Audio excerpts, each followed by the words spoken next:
Hello students, welcome to zoology class. This class we are going to continue the next phylum of non-chordates. Second phylum, Cnidaria. Cnidaria. The phylum Cnidaria, the term is derived from a Greek word, node. You can make a note of it. Needles or sting cells. Sting cells அப்படின்னா என்னது ஊசி மாதிரி குத்துற cells இருக்கு. The body contains stinging cells. This is the key term present in this Cnidaria. Now we are going to see the characteristic features and what are the important aspects that we need to remember under this phylum. We are going to list it out, as well as we are going to similarly look for the various examples from this phylum. Similarly, we will proceed our topic with all the phylums with respect to characteristic feature and example. We need to describe Cnidarians were previously called coelenterata or aquatic. You know that Cnidarians in your lower classes you would have studied in the term, with this term only you would have studied in the 9th standard. Coelenterata படிச்சீங்க, but exact term is given here in your 11th standard. You need to upgrade, isn't it? So here afterwards you are going to tell the term Cnidarians instead of coelenterata. Aquatic, you know, aquatic means what? They live in water. Sessile. Sessile refers to the organisms which get itself attached to a substratum and it will not move. But here they have given or free swimming. What do you mean by that? So this is the entire phylum. This phylum consists of many organisms. Some organisms may be sessile and some organisms may be free swimming. புரிஞ்சுதா? சில organisms சில எக்ஸாம்பிள்ஸ்லாம் வந்து sessile, அதாவது ஒரு சப்ஸ்ட்ராட்டம்ல ஒரு பேஸ்மெண்ட்ல attach ஆயிருக்கும், எங்கேயும் move ஆகாது. ஆனா சில ஆர்கனிசம்ஸ் சில ஸ்பீஷஸ் வந்து ஃப்ரீ ஸ்விம்மிங்கா இருக்கும். ஃப்ரீ ஸ்விம்மிங்னா என்னது? அப்படி இங்க இருந்து அங்க மூவ் ஆகுறது, right? Solitary or colonial forms. Solitary na individually they can able to survive. Colonial அப்படின்னா they will be living together in a group. Colonial forms with the radial symmetry. We know already what is the term radial symmetry refers to. The name Cnidaria was derived from the cnidocytes, cnidoblast with stinging cells or nematocyst. These are the terms that are very associated with this Cnidarians. Cnidocyte, site அப்படினாலே உங்களுக்கு தெரியும், it's a cell. Cnidoblast அப்படியும் அதுவும் அதே அர்த்தம் தான், with stinging cells. So இந்த cnidocytesல இங்க என்ன இருக்குன்னா, முக்கியமா என்ன இருக்குன்னா stinging cells இருக்கு or nematocyte. All these terms are very very close related.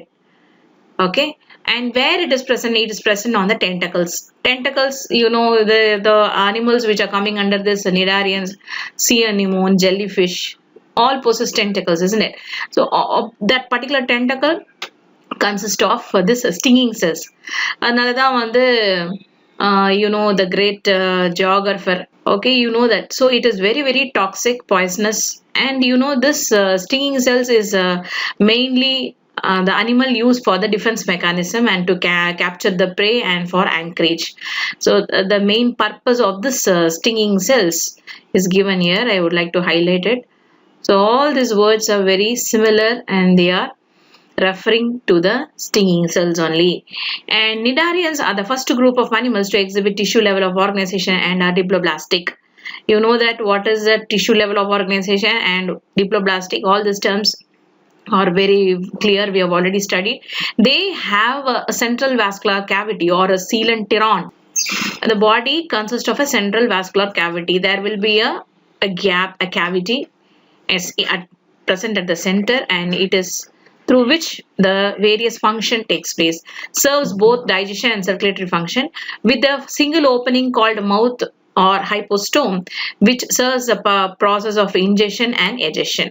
This is the incomplete digestive system, isn't it? Already we have studied. Incomplete means only one opening through which that opening acts both as mouth as well as anus, right? So ingestion and egestion takes place in the same opening only.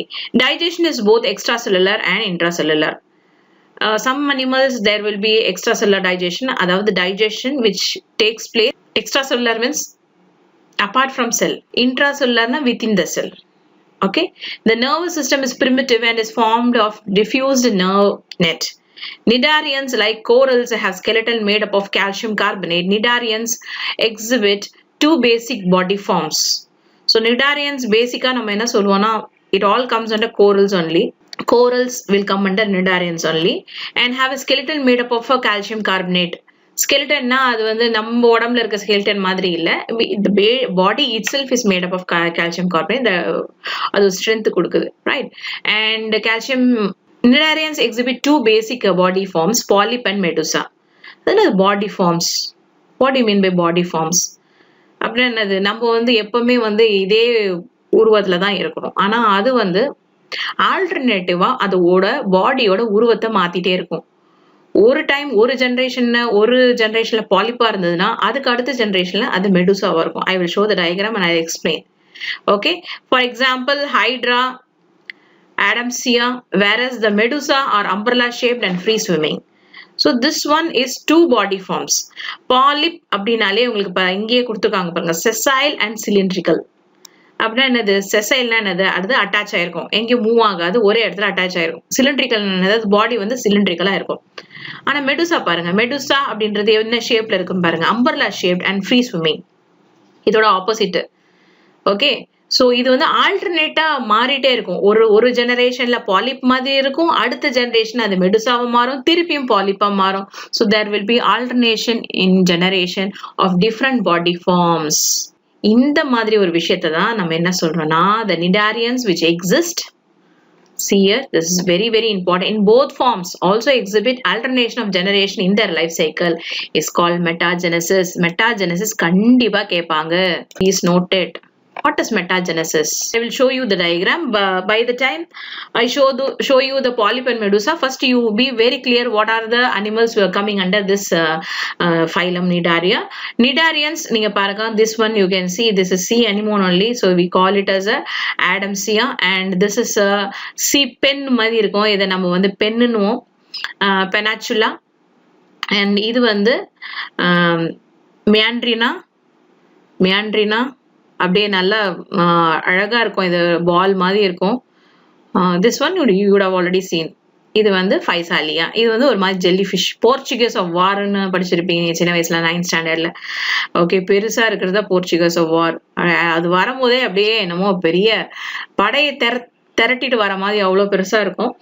அது ஃபைசாலியா அந்த ஃபேமிலியில. Okay, right. Now I will show you the exact form of this polyp and medusa. So ஒரு ஜெனரேஷன்ல அது வந்து எப்படி இருக்கும் அப்படின்னா, அது வந்து இதுதான் வந்து பேஸ்மெண்ட் அப்படின்னா, இந்த இடத்துல அட்டாச் ஆயிருக்கு, இதுதான் சப்ஸ்ட்ராட்டம் சொல்லுவோம். இந்த மாதிரி இருக்கும் சிலிண்ட்ரிக்கலா, ஒரே இடத்துல இருக்கிறது, செசைல் சிலிண்ட்ரிக்கல். சரியா, அதோட மவுத் பாருங்க, you can see this mouth one, and these are the body parts associated with the polyp form of cnidarians. மேல இருக்கிறது எக்டோடம், உள்ள இருக்க லேயர் எண்டோடம், அதுக்கு உள்ள இருக்கிற ஒரு கேவிட்டி வந்து நம்ம கேஸ்ட்ரோவாஸ்குலர் கேவிட்டின்றோம். எண்டோடம்க்கும் எக்டோடம்க்கும் இருக்கிற நடுவுல இருக்கிற ரீஜனை மீசோக்ளியான்றோம். இது வந்து பாலிப் ஃபார்ம், இது வந்து இந்த ஷேப்ல இருக்கும். அப்புறம் இது வந்து ரீப்ரொடியூஸ் பண்ணும்போது இது மெடுசா ஷேப்புக்கு ரீப்ரொடியூஸ் பண்ணும். அந்த மெடுசா ஷேப் எப்படின்னா, இது பாருங்க, you can see this one, டென்டக்கல்ஸ்லாம் இருக்கு, இங்கே மவுத் இருக்கு, இந்த பக்கம் தான் மவுத் இருக்கு, உல்டாவா இருக்கு, this way, and the animal is free swimming. Free swimming னா அது ஜெல்லிஃபிஷ் பார்த்திருப்பீங்க, இது ஜெல்லிஃபிஷ் தான். ஸோ ஜெல்லிஃபிஷ்லாம் பார்த்திருப்பீங்க, மூவ் ஆகும், ஒரு இடத்துல இருந்து இன்னொரு இடத்துக்கு மூவ் ஆகும். ஓகே, ஸோ இந்த ஃபார்ம்ல இருக்கும். அதுக்கப்புறமா இதோட அடுத்த ஜெனரேஷன் இது வந்து ரீப்ரொடியூஸ் பண்ணும் போது பாலிப் ஃபார்ம்ல ரீப்ரொடியூஸ் பண்ணும். So this is the life cycle. இந்த லைஃப் சைக்கிள்ல ஒரு லைஃப் சைக்கிள் ஒரு ஜெனரேஷன்ல பாலிப்பா இருக்கும், இன்னொரு ஜெனரேஷன்ல மெடுசா இருக்கும். So there is an alternation of generation in the life cycle, and this process is called as a metagenesis. I once again repeat, metagenesis is a very important question, 2 mark question. Where metagenesis கேட்டாங்கன்னா you can write metagenesis is seen in Cnidarian phylum, and what it actually refers to, this Cnidarian phylum exhibits alteration of generation in their life cycle. One generation the body form is like polyp, and another generation the body form is like a medusa, and hence this process is called as a metagenesis அப்படின்னு நீங்க எழுதிடுவீங்க. Is it clear? Now one more diagram I would like to show. Yes, now you can see this, all these things, corals are coming under cnidarians only, and you can see this one jellyfish.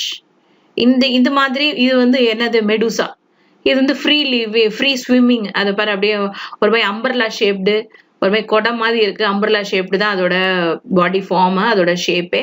And tentacles எல்லாம் இருக்கும், இந்த இடத்துல தான் மவுத் இருக்கும். Okay, so this is what you call it as a medusa form. அப்புறம் நீங்க இத பாருங்க, this one you can see, this one is attached to a substratum. கண்டிப்பா இது அட்டாச் ஆயிருக்கு, இங்க டென்டக்கல்ஸ் இருக்கு, அண்ட் உள்ள வந்து நடுவுல வந்து மவுத் இருக்கும். ஓகே, so இந்த மாதிரி சிலிண்ட்ரிக்கல் ஃபார்ம்ல இருந்ததுன்னா இது பேரு பாலிப் ஃபார்ம், இந்த மாதிரி அம்பர்லா ஷேப்டு ஃபார்ம் இருந்ததுன்னா அது பேரு Medusa. Okay, is it clear? Leave this all this metagenesis term is very clear for you.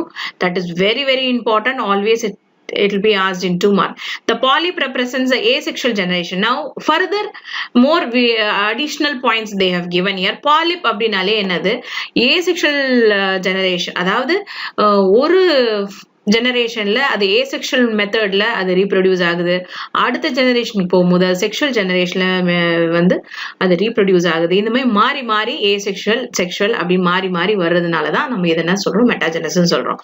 So one more point they have given. நான் பாலிப்னாலே என்னது ஏசெக்ஷுவல் ஜெனரேஷன், ஏசெக்ஷுவல். அப்போ medusa என்னது, செக்ஷுவல் மூலமா, sexual reproduction மூலமா வரக்கூடிய ஃபார்ம் தான் medusa. So polyp produce medusa asexually and medusa forms polyps sexually. இது ரொம்ப இம்பார்ட்டன்ட், இது ட்ரிக்கியானது தான், but you need to understand that. Development of indirect and includes a free swimming development is indirect and includes a free swimming ciliated planula larva. Okay, example Physalia, Portuguese man of war, already I said. Adamsia, sea anemone. Pennatula, sea pen. And Meandrina is brain coral. மூல மாதிரி இருக்கிறதுனால brain coral அப்படின்னு நம்ம சொல்றோம். Already we have seen in the picture. Now we'll move to the next phylum. Next phylum is Ctenophora. Ctenophora. Cteno அப்படின்னா என்னது, Greek word. It's a Greek word, and it refers to ctenos, refers to comb. Phora refers to bearing. அப்பனா என்னது, Ctenophora organisms possess comb-like structure. Okay, now we will see. Now Ctenophora are exclusively marine. Exclusively marine என்னது, எல்லாமே most organisms coming under this phylum எல்லாமே வந்து marine-ஆ தான் இருக்கும். Biradially symmetrical diploblastic animals with a tissue level of organization. All these things I think you can able to understand all this characteristic feature. Though they are diploblastic, their mesoglea is different from the cnidarians.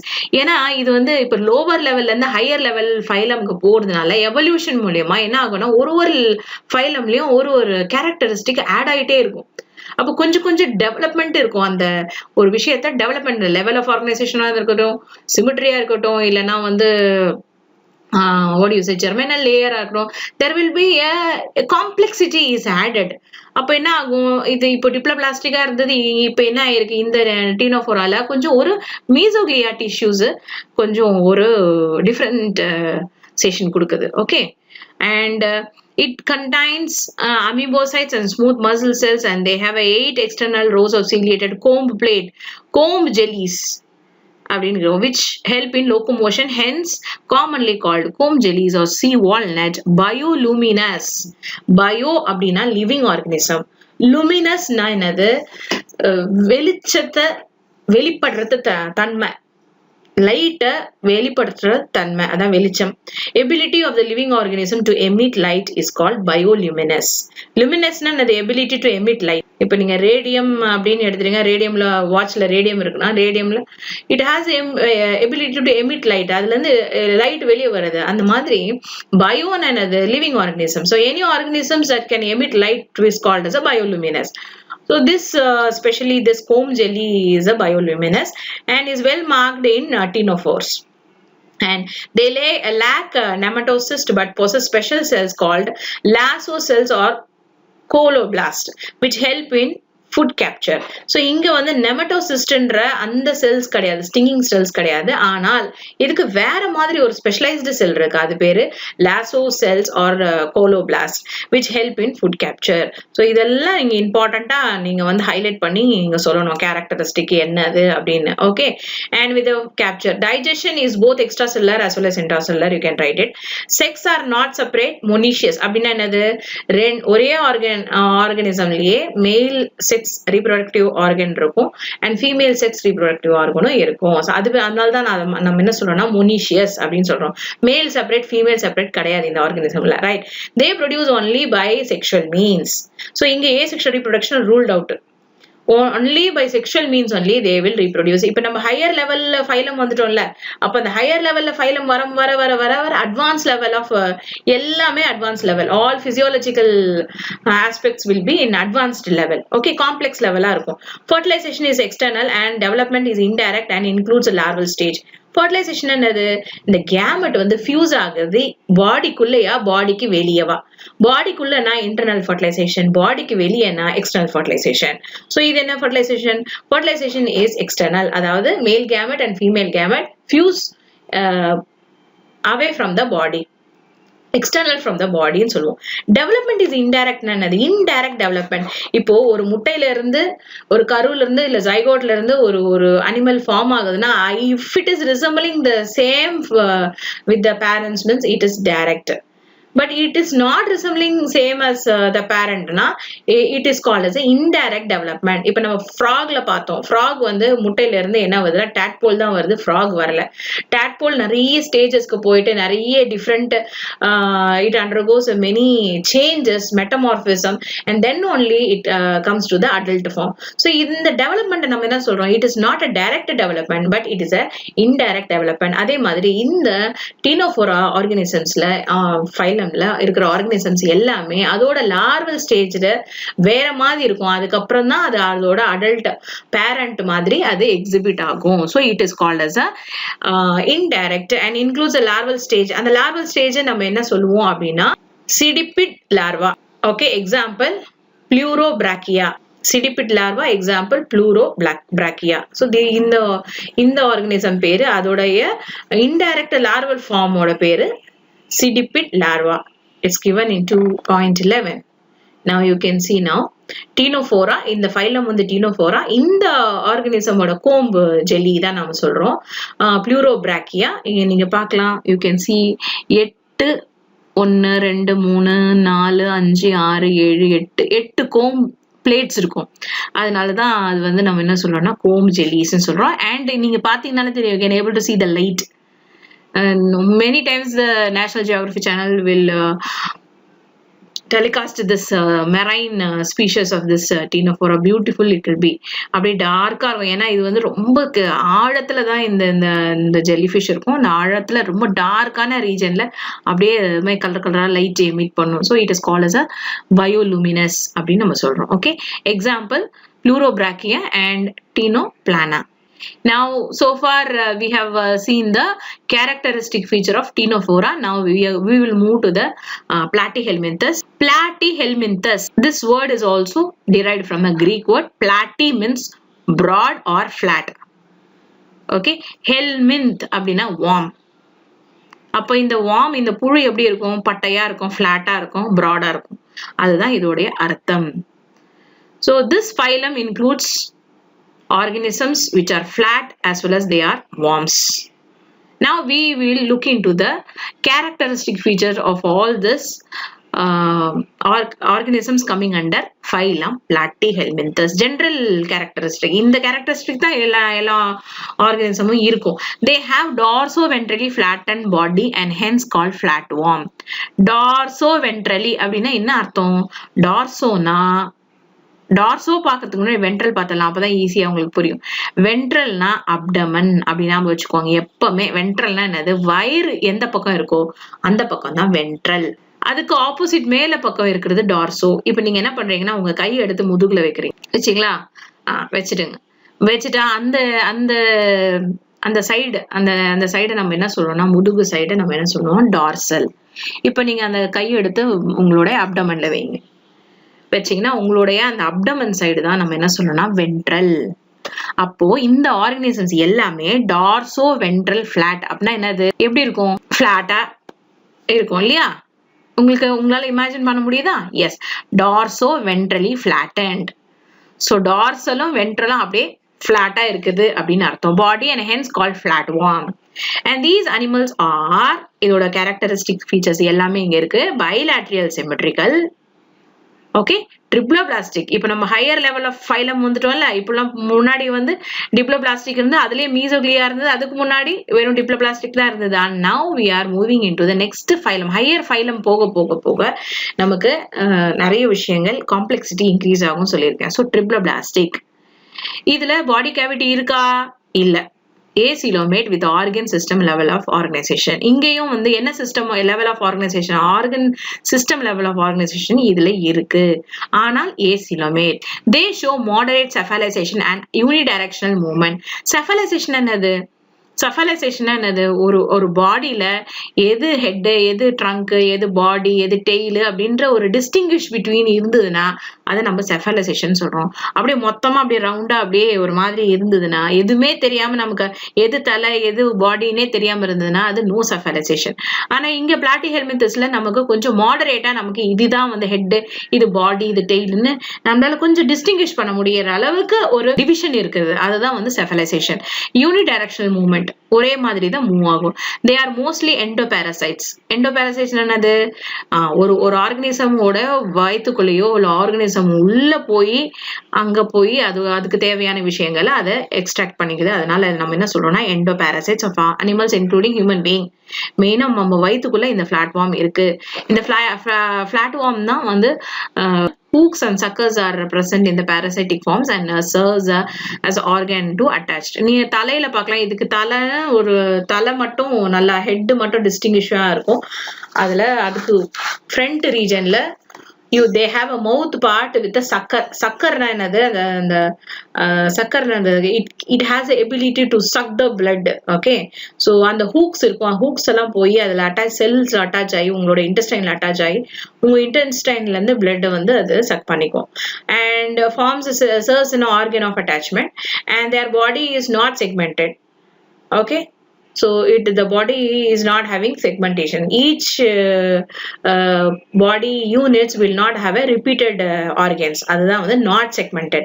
But some exhibits pseudo segmentation. சில ஆர்கனிசம்ஸ்ல வந்து segmentation இருக்கு, ஆனா ரொம்ப ஃபால்ஸா இருக்கிறதுனால அது நம்ம என்ன சொல்றோம்னா pseudo segmentation. Some of the parasitic platforms absorb nutrients directly from the host through their body surface. However, flatworms like liver fluke have an incomplete digestive system. okay, specialized excretory cells called flame cells help in osmoregulation.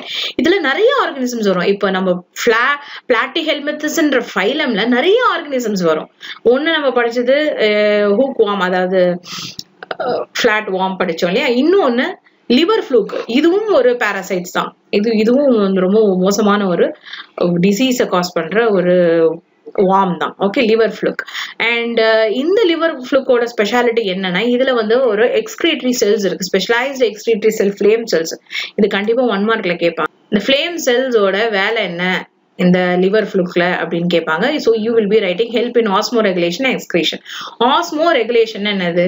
Maintenance of osmotic pressure, okay, in the form of water current, electrolytes, இது எல்லாத்தையும் maintain பண்றது ஆஸ்மோரெகுலேஷன். So அந்த வேலையை யார் பண்றா அப்படின்னா இந்த flame cells தான் பண்ணுவோம். And it is also involve in excretion. So this is flame cells a very very important aspect. You must remember. Liver ஃப்ளூக்ல இந்த ஸ்பெஷலைஸ்டு எக்ஸ்கிரீட்டரி செல் இருக்கு. So sex are not separate, monoecious. Oh, you already know what is monoecious. Fertilization is internal and development is through larval stage. Fertilization எப்பவுமே internal தான், internal bodyக்குள்ள தான் fertilization நடக்கும். and development indirect, அதாவது larval stage. Here miracidium, sporocyst, radia, cercari, these are the larval stages. So இந்த மாதிரி ஒரு ஆர்கனிசம்ஸ்ல ஒரு larval stage இருக்கும். ஒன்னொன்னத்தோட larval stageோட பேர் இங்க போட்டிருக்காங்க. Next polyembryony. What is polyembryony? Now you can see the all the Examples coming under platyhelminthes is given here. The picture with the picture is given. This is called planaria. இதுவும் நல்லா இருக்கும், பார்க்கறதுக்கே அழகா இருக்கும். இது நல்ல ப்ரௌன் கலர்ல 7 சென்டிமீட்டர்ல இவ்வளவு பெருசா இருக்கும். And liver ஃப்ளூக், liver ஃப்ளூக் you can see this is a liver fluke, பட்டையா இருக்கும். you can see, you can imagine அந்த டார்சோ வென்ட்ரலா பட்டையா இருக்குது பாரு. and this is the tapeworm. இதுதான் நம்ம வயித்துக்குள்ள இருக்கிற tapeworm. இது நீங்க பாத்தீங்கனாலே இதுலயே தெரியுது cephalization, ஒரு மாடரேட் cephalization தெரியுது. ஒரு மாதிரி ஒரு ஹெட் இருக்குது, ஒரு பாடி இருக்கு, டெயில் இருக்குன்ற விஷயங்கள் தெரியுது. அதனால இது வந்து என்னது, moderate cephalization. okay, so here you can see this, I'm moving my cursor. இதுதான் head region, அதோட சக்கர் அங்கதான் இருக்கு. இதோட flat body ரொம்ப பெருசா இருக்கும். okay, when you are coming to school, I will show you the specimen we have in our lab. So these are all common organisms coming under flatworm. Liver fluke, some members like planaria show high regeneration capacity. இந்த planaria-வை நம்ம இங்க cut பண்ணனா தலை, பாடி, தலை எல்லாம் வந்துரும். இங்க சென்டர்ல இந்த தலை ரீஜன்ல கட் பண்ணா இந்த தலை ரீஜன்ல இருந்து பாடியும் டெய்லும் ரீஜெனரேட் ஆயிடும். அந்த எபிலிட்டி இந்த planaria-ல இருக்கு. அதை இங்க கொடுத்திருக்காங்க. எக்ஸாம்பிள் டேனியா சோலி, டேப்வார்ம் தான் அதோடைய zoological name. Fasciola hepatica அதோட zoological term. liver fluke, okay, Schizostoma, these are the examples with the zoological name. Today we have studied about the different characteristic features of 3 phylums, 1 Cnidarian, 2 Ctenophora and 3 Platyhelminthes. With this we will come to the end. Thank you and have a nice day. Bye bye.